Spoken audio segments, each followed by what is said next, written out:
Hi. நவாப்பழம், நாகல்பழம், நவாப்பழம் சாப்பிட்றது எவ்வளோ பேருக்கு பிடிக்கும்? இந்த பழம் வந்து 100 ரூபாங்க இந்த சிட்டிக்குள்ள. எப்பா சாங்கு. இது வந்து சின்ன பிள்ளையில வந்துட்டு எங்கள் ஊரில் ஒரு அண்ணன் வருவார். கூடையில் சைக்கிளில் கூடையில் கட்டி எடுத்துகிட்டு வருவார். அவர் சவுண்டு கேட்டுச்சுன்னா நான் குடு ஓடி போய் அவரை கண்டுபிடிச்சி வீடு வரைக்கும் கூட்டிகிட்டு வந்து கொடுங்க அப்படின்னு வாங்கி சாப்பிட்டுட்டு தான் வேறு வேலையை பார்ப்போம். இதில் வந்து உப்பு மிளகாப்பொடி போட்டு சாப்பிட்றது ரொம்ப சுவையாக இருக்கும்.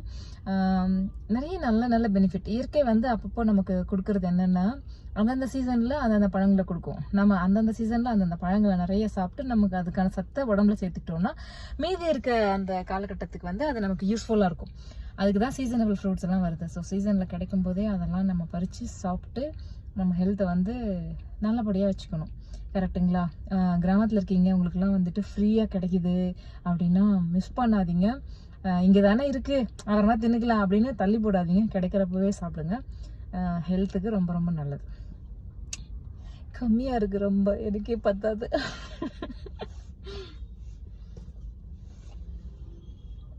ஓகே, பாய்.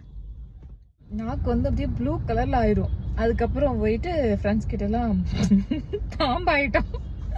நாக்கு பார்த்தியா ப்ளூ கலரில் இருக்கு அப்படின்னு சொல்லி விளையாடுறது. இந்த மாதிரிலாம் விளையாடி இருக்கீங்களா? அதாவது அவ்வளோ இன்ட்ரெஸ்ட் இந்த நவாப்பழம்.